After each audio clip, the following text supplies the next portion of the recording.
ফের বকটুই কাণ্ডের অভিযুক্তের মৃত্যু, বাড়িতে মৃত্যু কামরুল শেখ ওরফে ছোট লালনের। সিবিআইয়ের হাতে গ্রেফতার হন এই কামরুল শেখ। আর জেল হেফাজতে থাকাকালীন তার মুখে ক্যান্সার ধরা পড়ে। সম্প্রতি জামিন পেয়ে কলকাতার হাসপাতালে চিকিৎসাধীন ছিলেন, কিন্তু চিকিৎসায় সুস্থ না হওয়ায় 4 দিন আগেই তাকে বাড়িতে আনা হয়। বাড়িতে নিয়ে আসেন পরিবারের সদস্যরা। আজ সকালে বাড়িতে মৃত্যু হয় ছোট লালনের।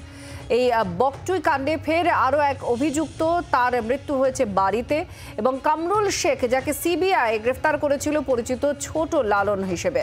জেল হেফাজতে থাকাকালীন তার মুখে ক্যান্সার ধরা পড়ে। সম্প্রতি জামিন পেয়ে কলকাতার হাসপাতালে চিকিৎসায় সুস্থ না হয়ে তাকে নিয়ে আসেন তার পরিবারের লোকজন। আমাদের সঙ্গে প্রসেনজিৎ, আমাদের প্রতিনিধির সঙ্গে রয়েছেন। প্রসেনজিৎ, কি খবর পাওয়া যাচ্ছে এই ছোট লালনের মৃত্যু নিয়ে? দেখো, প্রথমেই তোমাকে বলি যে বকটুই যে হত্যা মামলার ঘটনাটি ঘটেছিল, সেই ঘটনায় দুটি পৃথক ঘটনা ঘটেছিল। একদিকে প্রথমে উপপ্রধান ভাদু শেখকে বোমা গুলি মেরে হত্যা করার ঘটনা ঘটেছিল, তার পরিপ্রেক্ষিতে পরবর্তীতে অগ্নিসংযোগ করে মৃত্যুর ঘটনা ঘটেছিল।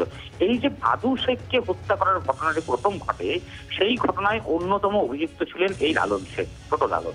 অর্থাৎ সেই ছোট লালন, তার এবার মৃত্যু হয়েছে বলে আমরা জানতে পারছি। এবং যেটা এখনো পর্যন্ত পাওয়া খবর, যে তার মুখে ক্যান্সার ধরা পড়েছিল। তারই পরিপ্রেক্ষিতে সিবিআইয়ের তরফ থেকে তাকে গ্রেপ্তার করার পরও আদালতে তিনি জামিন পেয়েছিলেন।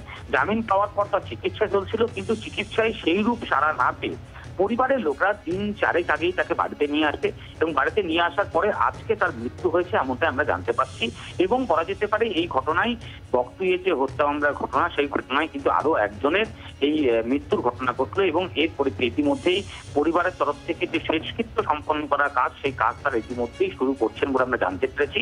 এবং অন্যদিকে এই গোটা ঘটনায় তুমি জানো, বকটুইয়ের মতো একটি নৃশংস ঘটনায় যে একাধিক অভিযোগ উঠে এসেছিল, একাধিক ঘটনা ঘটেছিল, সেই ঘটনায় বলা যেতে পারে এই ছোট লালন কিন্তু অন্যতম একজন অভিযুক্ত। অর্থাৎ বলা যেতে পারে এই ছোট লালনের দিকে যথেষ্ট তীর ছিল। এবং সিবিআইয়ের যে চার্জশিট, সেখানেও কিন্তু তার নাম উল্লেখ করা হয়েছিল। ফলে সে জায়গায় দাঁড়িয়ে এবার সেই অভিযুক্তের মৃত্যু ঘটলো। এলাকার মানুষরা ইতিমধ্যে শেষকৃত্যের কাজ করছেন।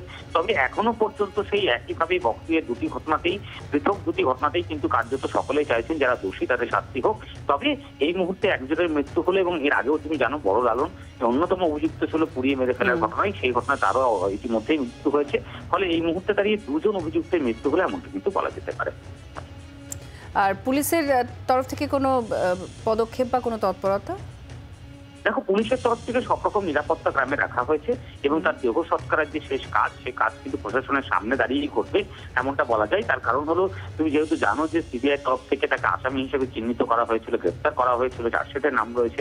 ফলে সে জায়গায় দাঁড়িয়ে তার যে শেষকৃত্য সম্পন্ন করার যে কাজ, প্রশাসনের লোকরা অর্থাৎ পুলিশ প্রশাসন কিন্তু সেখানে উপস্থিত থাকবেন এবং তাদের সামনেই গোটা ঘটনাটি ঘটবে।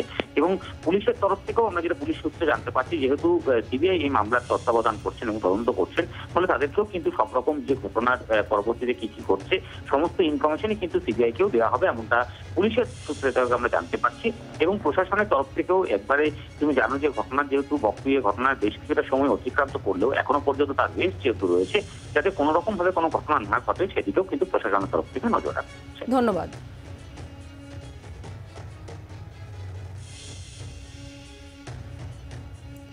বকটুইয়ের ঘটনায় আরও এক অভিযুক্তের বাড়িতে মৃত্যু হয়েছে, তার ছোট লালন। এবং মুখে ক্যান্সার হয়েছিল, জামিন পান, তার চিকিৎসাও চলছিল, কিন্তু সুস্থ না হয় বাড়িতে পরিবার নিয়ে আসে। তারপর আজ মৃত্যু হয়েছে কামরুল শেখ ওরফে ছোট লালনের। বাংলার আওয়াজ, বাঙালির আবেগ, জি 24 ঘন্টা।